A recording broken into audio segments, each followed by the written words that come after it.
Our next method of research in psychology is correlational method या correlational research.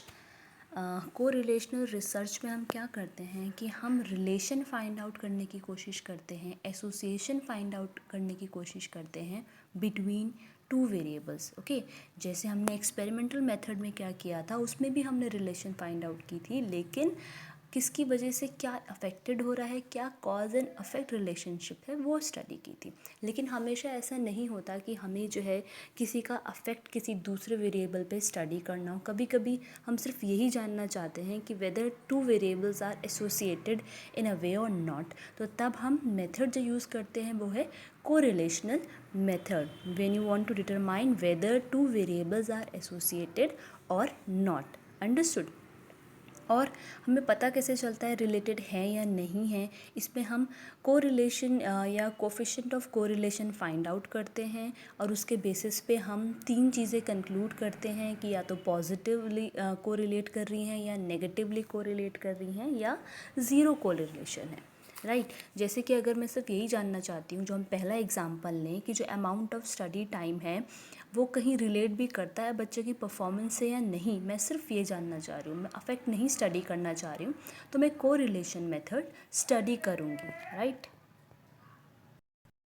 पहला है इसमें हमारा पॉजिटिव कोरिलेशन. अगर जो है हमारा पॉजिटिव कोरिलेशन निकलता है स्टैटिस्टिकल मेथड, यानी कि कोफिशिएंट ऑफ कोरिलेशन जो एक स्टैटिस्टिकल मेथड है, उसके बाद अगर हमारा पॉजिटिव कोरिलेशन निकलता है तो उसका इंडिकेशन क्या है कि जैसे एक वेरिएबल की वैल्यू इंक्रीज़ होती है तो उसकी वजह से जो है दूसरा भी इंक्रीज़ हो रहा है. मतलब ये क्या है, पॉजिटिवली कोरिलेट हैं. जैसे कि अगर amount of study time increase हो रहा है तो बच्चे का एकेडमिक अचीवमेंट या परफॉर्मेंस भी इंक्रीज़ हो रहा है. ओके. सिमिलरली अगर कोई एक जो है वेरिएबल डिक्रीज़ हो रहा है और उसकी वजह से जो है दूसरा भी डिक्रीज़ हो रहा है, मतलब कि अगर जो है बच्चा लेस टाइम डिवोट कर रहा है स्टडी के लिए तो उसकी परफॉर्मेंस भी वैसे ही क्या हो रही है, अफेक्टेड हो रही है, डिटोरिएट हो रही है. तो वो क्या है, पॉजिटिव रिलेशन. जब एक बढ़ रहा है तो दूसरा वेरिएबल भी बढ़ रहा है, या एक वेरिएबल में जो है अगर कुछ ना कुछ डिक्रीजेज हो रहे हैं, डिक्रीमेंट हो रहे हैं, अफेक्टेड हो रहा है, तो उसकी वजह से दूसरा भी अफेक्टेड हो रहा है, वो होता है पॉजिटिव कोरिलेशन. नेक्स्ट है नेगेटिव कोरिलेशन. नेगेटिव कोरिलेशन का मतलब ये है कि जब एक वेरिएबल जो है इंक्रीज़ हो रहा है तो उसकी वजह से दूसरे वेरिएबल की जो वैल्यू है वो डिक्रीज़ हो रही है. राइट. जैसे कि अगर हम एक ये मान के चलते हैं कि जितना ज़्यादा जो है बच्चा जो है पढ़ाई में टाइम स्पेंड करता है, उतना ज़्यादा जो है वो क्या करता है, सोशल मीडिया में जो है कम एक्टिव होता है. तो वो क्या है, दो वेरिएबल हो गए कि number of hours spend in studies, और दूसरा ये है कि सोशल मीडिया में जो है टाइम उसका कम स्पेंड होता है. तो ये क्या है, नेगेटिव कोरिलेशन है. अगर एक वेरिएबल में आपका जो है वैल्यू बढ़ रही है, इंक्रीज़ हो रही है एक्स की वैल्यू, तो उसकी वजह से जो है दूसरे में जो है वैल्यू डिक्रीज़ हो रही है. मतलब कि अगर जो है बच्चा पढ़ाई में ज़्यादा ध्यान दे रहा है, ज़्यादा टाइम स्पेंड कर रहा है, तो जो उसकी अदर एक्टिविटीज़ हैं उनमें जो है वो टाइम कम स्पेंड कर रहा है. तो ये क्या है, नेगेटिव कोरिलेशन होना. अगर एक में जो है कुछ बढ़ रहा है तो दूसरे में जो है वो डिक्रीमेंट होना इज़ नेगेटिव कोरिलेशन. राइट. कभी कभी चांसेस ऐसे होते हैं कि ज़ीरो कोरिलेशन भी फाइंड आउट होती है. ज़ीरो कोरिलेशन बहुत कम ही होता है, रेयर ही होता है कि मिले, लेकिन अगर किसी जो है ना हमारे रिसर्च में कोरिलेशन जो है ज़ीरो कोरिलेशन फाइंड आउट हुई है बिटवीन टू वेरिएबल्स, तो उसका मतलब यही है कि कोई भी सिग्निफिकेंट रिलेशन एग्जिस्ट नहीं करती है बिटवीन टू वेरिएबल्स. मतलब अगर हम अपना ही एग्जांपल पहले वाला लें, तो अगर ज़ीरो कोरिलेशन है तो मतलब ये है कि अमाउंट ऑफ स्टडी टाइम में और परफॉर्मेंस ऑफ द चाइल्ड में जो है कोई भी रिलेशन नहीं है. They are in no way related to one another. Understood. तो ये है हमारा कोरिलेशनल मेथड, जहाँ पे हम दो वेरिएबल्स के बीच में एसोसिएशन फाइंड आउट करते हैं, वेदर दे आर एसोसिएटेड और नॉट. राइट. पॉजिटिव कोरिलेशन होता है जहाँ पे एक की वैल्यू अगर बढ़ती है तो दूसरे की भी बढ़ती है, अगर एक की कम होती है, डिक्रीज़ होती है, तो दूसरे की भी डिक्रीज़ होती है, वो है positive correlation. Right. Positive correlation को हम रिप्रेजेंट करते हैं, जो हमारा वैल्यू आती है कोफिशिएंट ऑफ कोरिलेशन की, वो होती है +1. +1 अगर जो है ना कोफिशिएंट ऑफ कोरिलेशन आ रहा है तो मतलब वो पॉजिटिव कोरिलेशन है। वहीं नेगेटिव कोरिलेशन का मतलब ये होता है कि अगर वैल्यू ऑफ एक्स इंक्रीजेस तो value of Y will decrease. अगर एक में जो है कुछ इंक्रीमेंट होता है तो दूसरे में उसकी वजह से क्या हो रहा है, नेगेटिव अफेक्ट हो रहा है, वो क्या हो रहा है, डिक्रीज हो रही है। तो नेगेटिव कोरिलेशन हम कैसे इंडिकेट करते हैं, उसकी रेंज है -1, राइट।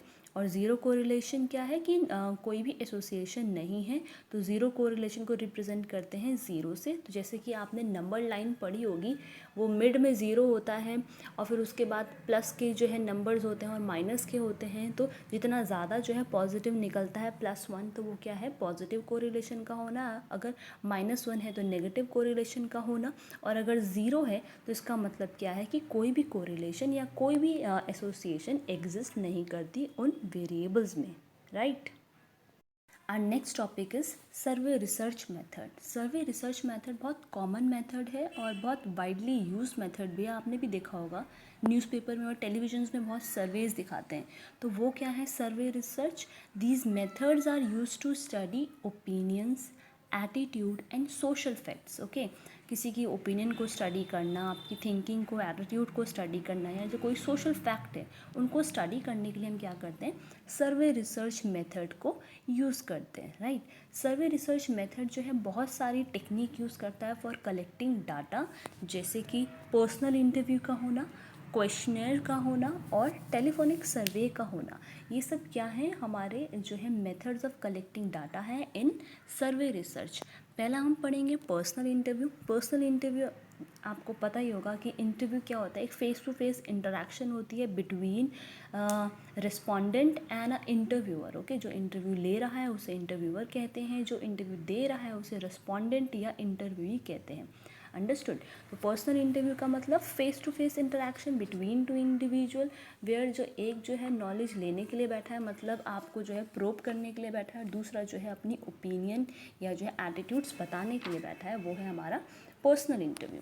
जो इंटरव्यू होते हैं वो एक पर्पसफुल एक्टिविटी है, किसी ना किसी काम के लिए हो रही होती है, so that the interviewer can derive factual information, fact से जुड़ी इन्फॉर्मेशन निकाल सके, ओपिनियंस निकाल सके, रीजंस निकाल सके किसी पर्टिकुलर बिहेवियर के लिए, और एटीट्यूड फाइंड आउट कर सके फ्रॉम द रिस्पोंडेंट। ओके, ये जनरली कंसिडर की कंडक्टेड होता है फेस टू फेस, लेकिन कभी कभी ये जो है फ़ोन पर भी कंडक्ट हो सकते हैं। ओके, अब जो पर्सनल इंटरव्यू है, इंटरव्यू की जो है दो कैटेगरीज़ हैं, पहला है स्ट्रक्चर्ड और दूसरा है अनस्ट्रक्चर्ड। स्ट्रक्चर्ड को हम स्टैंडर्डाइज भी कहते हैं और अनस्ट्रक्चर्ड को हम नॉन स्टैंडर्डाइज इंटरव्यू भी कहते हैं। अब दोनों के बीच में डिफरेंस ज़्यादा नहीं है।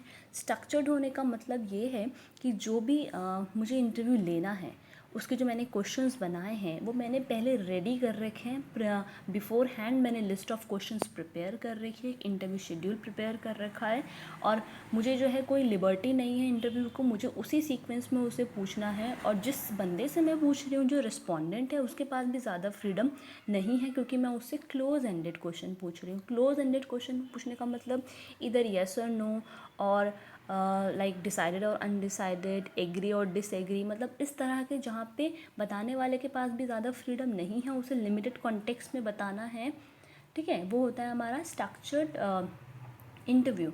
नेक्स्ट आता है हमारा अनस्ट्रक्चर्ड इंटरव्यू। अनस्ट्रक्चर्ड और नॉन स्टैंडर्डाइज इंटरव्यू का मतलब ये है, इस तरह की जो हमारे इंटरव्यू होते हैं, इसमें जो इंटरव्यूअर है उसके पास बहुत लिबर्टी होती है कि वो कोई भी question with the flow of the interview पूछ सकता है, कुछ भी नया क्वेश्चन बना सकता है, कुछ भी जो है फ्लेक्सिबल होता है कि कुछ भी अपने अकॉर्डिंग वो फ्रेम कर सकता है ऑन द स्पॉट। और उसी तरह से जो हमारा रेस्पोंडेंट होता है उसके पास भी फ्रीडम होती है कि वो ओपन एंडेड क्वेश्चंस उससे पूछे जाते हैं, तो वहाँ पे जो है उसके पास फ्रीडम है अच्छे से अपनी बात को समझाने के लिए। जैसे कि आपकी क्या ओपिनियन है, ठीक है, अगर किसी भी पर्टिकुलर कॉन्टेक्स्ट के बारे में मैं आपकी ओपिनियन जानूँ तो वहाँ पे आप 4-5 लाइन आराम से बोल सकते हैं, वो आपकी फ्रीडम है, राइट। तो ये क्या है, ओपन एंडेड क्वेश्चन का होना।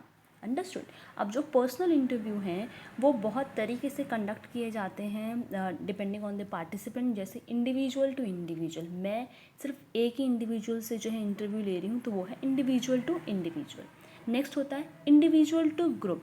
इसी सिचुएशन में जैसे कि एक इंटरव्यू है, वो ग्रुप ऑफ पर्सन से जो है क्वेश्चन पूछ रहा है, तो वो क्या है हमारा इंडिविजुअल टू ग्रुप। नेक्स्ट होता है ग्रुप टू इंडिविजुअल, इस तरह के जहाँ पे जो है एक ग्रुप है वो इंडिविजुअल से जो है इंटरव्यू ले रहा है, या फिर ग्रुप टू ग्रुप। तो इंटरव्यू किस तरह से कंडक्ट किए जाते हैं, इंडिविजुअल टू इंडिविजुअल भी हो सकते हैं on the basis of the participant, individual to group भी हो सकते हैं, ग्रुप टू इंडिविजुअल और ग्रुप टू ग्रुप भी हो सकते हैं। जो इंटरव्यू मेथड होता है वो हेल्प करता है in obtaining the in depth information, right. In depth information fetch करने के लिए हम इंटरव्यू कंडक्ट करते हैं, और ये हम किसी पे भी कंडक्ट कर सकते हैं, बच्चों पे, इलिटरेट पर्सनस पे, ओके। सो ये इसकी एडवांटेज होती है। नेक्स्ट इसमें आता है क्वेश्चनर मेथड या क्वेश्चनर सर्वे। क्वेश्चनर का मतलब ये होता है लिस्ट ऑफ क्वेश्चन, मतलब बहुत सारे जहाँ पे डिटरमाइंड सेट ऑफ क्वेश्चंस है उसे हम क्वेश्चनर बोलते हैं। तो क्वेश्चनर सर्वे में हम क्या करते हैं, इसमें भी हम दो तरह के क्वेश्चंस पूछते हैं, ओपन एंडेड और क्लोज एंडेड। ओपन एंडेड वो होता है जहाँ पे जो है आपको बहुत कम जो है रिस्पांस देने की फ्रीडम है, बहुत लिमिटेड कॉन्टेक्स्ट में देना है, येस एंड नो, एग्री और डिसएग्री। और ओपन एंडेड वो होते हैं जहाँ पे आपके पास फ्रीडम है to give whatever answer you want to give, right. तो सर्वे क्वेश्चनर में हम क्या करते हैं, क्वेश्चनर इसमें ये बहुत ज़्यादा जो है इकोनॉमिकल मेथड हमें पड़ जाता है। एक लिस्ट ऑफ क्वेश्चंस मैंने आपको दे दिए एट अ टाइम, और वो जो है आपने टिक टिक कर कर मुझे वापस कर दिए, तो बहुत जल्दी जो है काम भी निपट गया, बहुत सिंपल मेथड भी हो गया और लो कॉस्ट मेथड भी हो गया, ठीक है। तो ये जो मेथड है ये हम एट अ टाइम बहुत सारे लोगों पर जो है कंडक्ट कर सकते हैं questionnaire. It can be distributed to a group of people at a time, and वो can write down their answer and return to the researcher, understood. Next we have telephonic survey. Telephonic survey आपने जैसे कि देखा भी होगा, कोई call करके अगर जो है आपसे किसी पर्टिकुलर प्रोडक्ट के बारे में इंफॉर्मेशन ले रहा है, आपकी ओपिनियन ले रहा है, वो टेलीफोनिक सर्वे। जैसे कि आजकल होते हैं कि मिस कॉल दीजिए इस नंबर पर, या एसएमएस कीजिए, या इस तरह के ये क्या होते हैं हमारे टेलीफोनिक सर्वे होते हैं, ठीक है। इसमें भी सेम वही है कि हम क्या करते हैं, इन्फॉर्मेशन कलेक्ट करने की कोशिश करते हैं, रिस्पोंडेंट से जानने की कोशिश करते हैं जो भी पर्टिकुलर फिनोमिना या किसी भी कॉन्टेक्स्ट के बारे में हम जानना चाह रहे हैं, राइट। अब ये जो हमारे मेथड हैं जो अभी मैंने आपको बताया, सर्वे रिसर्च मेथड, ये हैं तो इसकी बहुत सारी एडवांटेज यही है कि बहुत ज़्यादा इकोनॉमिकल पड़ जाता है, बहुत ज़्यादा लो कॉस्ट पड़ जाता है, और बहुत इजीली जो है हम बहुत सारी इन्फॉर्मेशन गैदर कर सकते हैं बहुत एफिशिएंटली। जैसे ही कोई भी चीज़ हुई है तो वैसे ही हम जो है ना पब्लिक ओपिनियन लार्ज नंबर में गैदर कर सकते हैं। ये क्या है, इसकी एडवांटेज है, क्विकली होना, और जो है इंफॉर्मेशन जो है इजीली गैदर्ड होना, इकोनॉमिकल होना। लेकिन वहीं जो है इसकी डिसएडवांटेज भी है, और डिसएडवांटेज यही है कि लोग एक्यूरेट इन्फॉर्मेशन प्रोवाइड नहीं करते।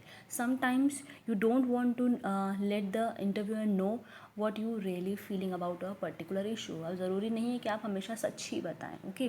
कभी कभी ये होता है कि people sometime give response as they thinks the researcher wants to know या वॉन्ट्स टू हेयर। कभी कभी जो हमारे रिस्पोंडेंट होते हैं वो क्या करते हैं, वही रिस्पॉन्स देते हैं जो उन्हें लगता है सामने वाला सुनना चाहता है। ये भी हमारे साइकोलॉजिकल फैक्ट में आता है कि कभी कभी हम सोचते हैं कि छोड़ो हमें अपनी ओपिनियन क्या देनी, जैसे सामने वाला पर्सन चाह रहा है ऐसे हम उसको रिस्पॉन्स दे दें। तो कभी कभी इन्फॉर्मेशन को हाइड करना या फिर रिस्पॉन्स वैसे ही देना जैसे सामने वाला सुनता है, ये क्या है, इसके ड्रॉबैक्स है। इसीलिए हम सर्वे रिसर्च मेथड को एस्टिमेट लेके चलते हैं। हमेशा ये नहीं कहते कि अगर मैंने 1000 लोगों पे सर्वे किया है तो सबका जो है ना इतना मतलब सभी ने उस चीज़ को सपोर्ट किया होगा, नहीं, ऐसा नहीं है। हम जो है फिर क्या करते हैं कि कुछ पॉपुलेशन ले लेते हैं, उसे जनरलाइज़ कर देते हैं 10% 20%, और उसे हम जनरलाइज़ करके मानते हैं कि हाँ सब ने यही कहा है, अंडरस्टूड।